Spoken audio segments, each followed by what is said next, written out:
Good morning everyone. So karon nami dito sa kios ko nagtapok para sa amo ang instruction before mi moadto sa amo ang location na kung asa mi mag tree planting.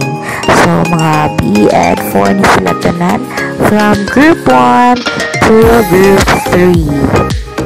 So ang tanan na ay kanya-kanyang dalang tanom na ay bearing fruits na asay forestry trees. So, karon naghinay na kami upang lakaw padulong sa amo ang location together with our instructors.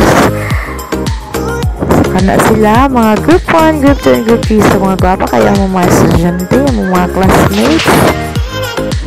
So, dili lang kaya pag-tree planting ang amo ang kuan sa diri, kundi na-exercise food kami. Kaya galakaw kami sa distansya. And then, kaya wala na kaya. Ay ba, nga nagsakay na lang og motor og usa na ako dito. Naabot mi dapit sa sentro, so hinay-hinay lang og baklay taman sa maabot. And ayan, motor danger ang primero na ko nga nasakyan. And taran, nara kay wala kaya og baklay so karon nagsakay mi og motor padulong sa among location. So dol-dol na mi guys. Kasakay mi ni Kuya Warren. Taran guys! Tara! Dol-dol lagid mi sa mo ang location nga kung asa mi magtanom. So naapoy dili sininto nga naagyan ang muan. Tara, nakita ninyo nga naibad siya ka na sila. Naghatod pa na sila sa among mga classmates. Tara!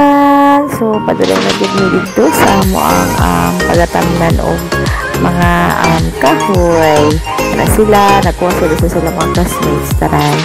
So, nagtinubagay ang all sa paghakot sa mga classmates kay hindi dyan makayahang na kayo guys. Makasigag din siya o tulong.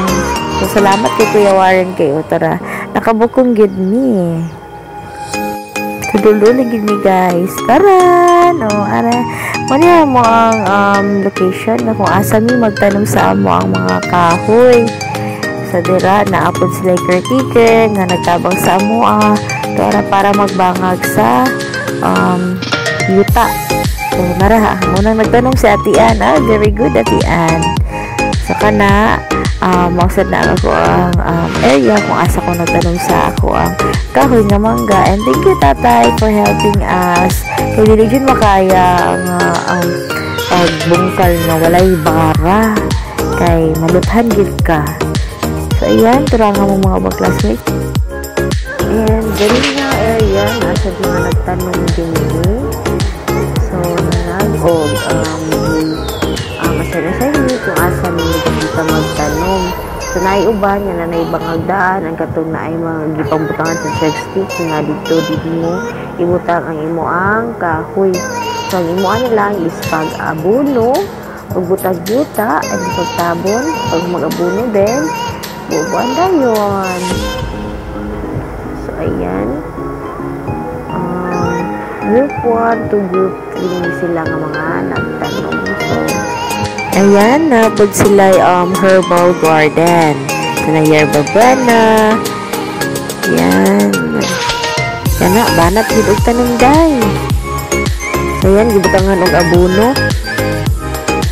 Then, kung magtabon, ibubuan. O tubig.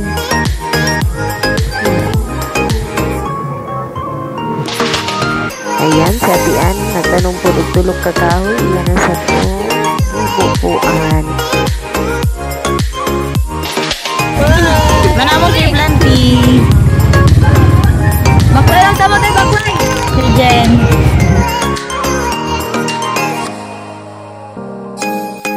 And thank you po sa amo ang mga instructors nga nag-uban namo para guide mi diri sa amo ang location kung asa mi tanom. And then thank you po sa mga SK counselors nga nag-help po sa amoa and together with Kagawad Damsi.